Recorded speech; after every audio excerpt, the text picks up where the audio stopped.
Let's talk menopause. Menopause is an important milestone in a woman's life. And this series on menopause is meant to create awareness about menopause, understanding the physiology, and how to deal with the issues of menopause.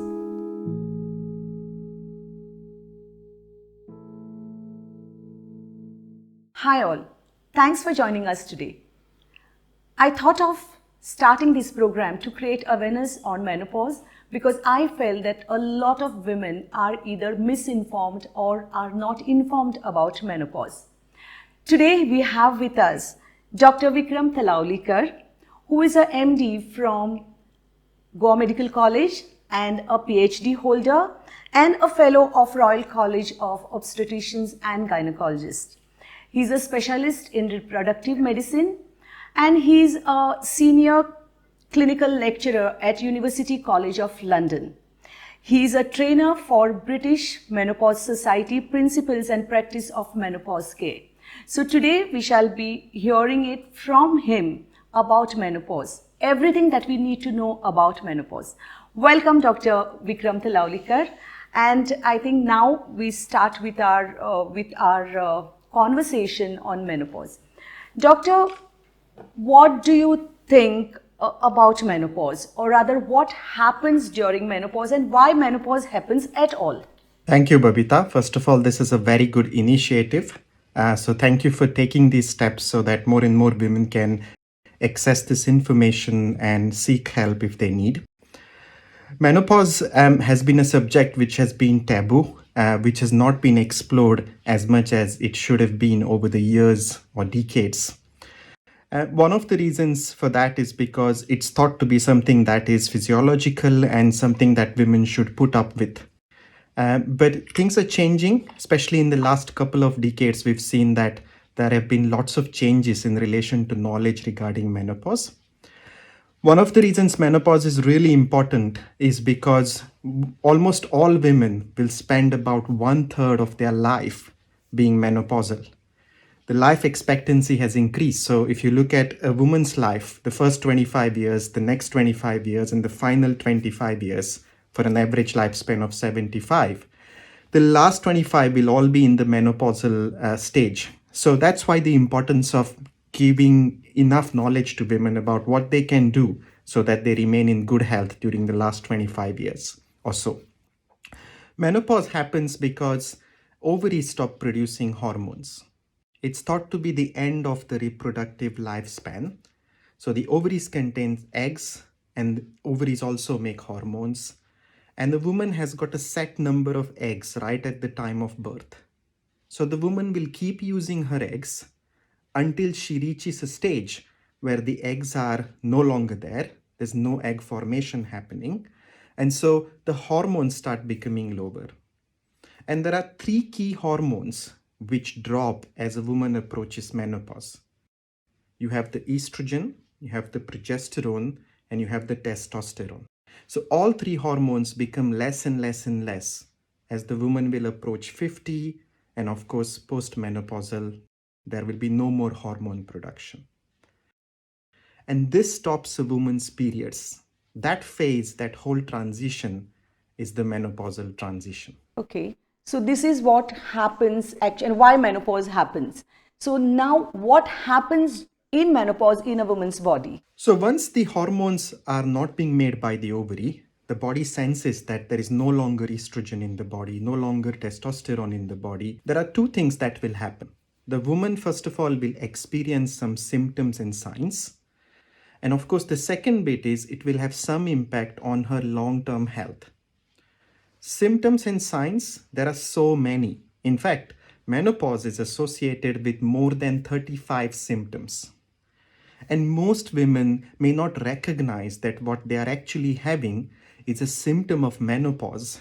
They often think it's a result of stress, it's a result of the situation, it's a result of something they have had in their diet, but it's actually the lack of hormones that triggers so many symptoms. I'll just mention some of the commonest one which most women will face. So the common one that we attribute to menopause are hot flushes, so feeling of intense heat. That is vasomotor symptoms, right?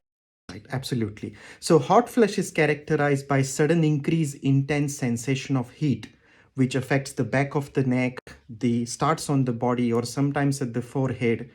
There is sweating, often at night, which we term as night sweats or sweats associated with the hot flushes. There is often difficulty in sleeping, so sleep becomes an issue.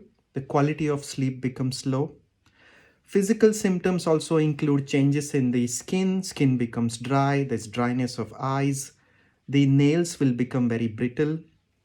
There are other symptoms, for example, the libido will drop, the energy level, the fatigue will set in, and so energy levels are very low. Another important aspect is psychological symptoms. Most women start getting palpitations, feeling like they have a lot of anxiety.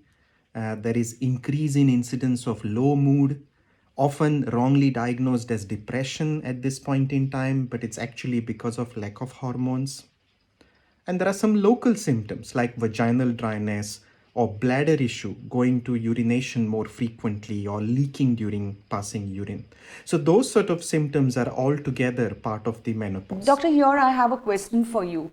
What I have noticed, because I myself have gone through many of these symptoms, when I underwent an operation about 2 years back.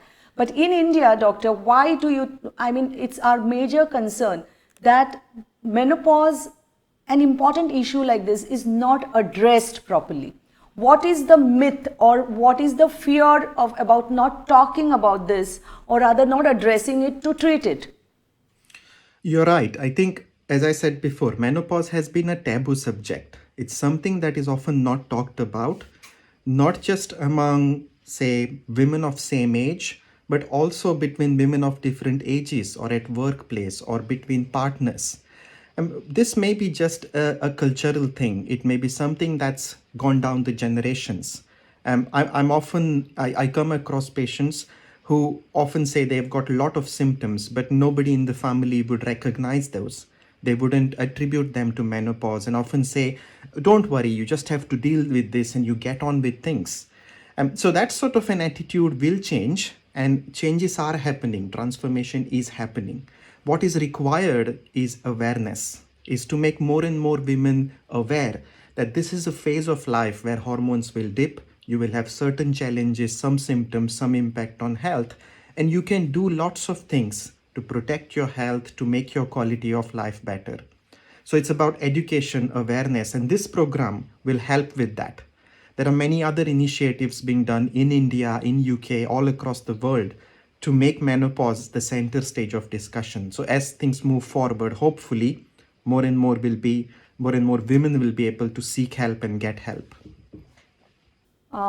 Dr. Vikram, I think we'll stop at this in our first episode with this knowledge of menopause, why menopause happens, what are the physiological changes that happen in our body, and why we should address this issue, because all this that happens in a woman's body are very important symptoms, and many of us think that it is just a way of life because now I've attained my menopause, now my periods have stopped, and we accept it so easily. But certainly help can be sought.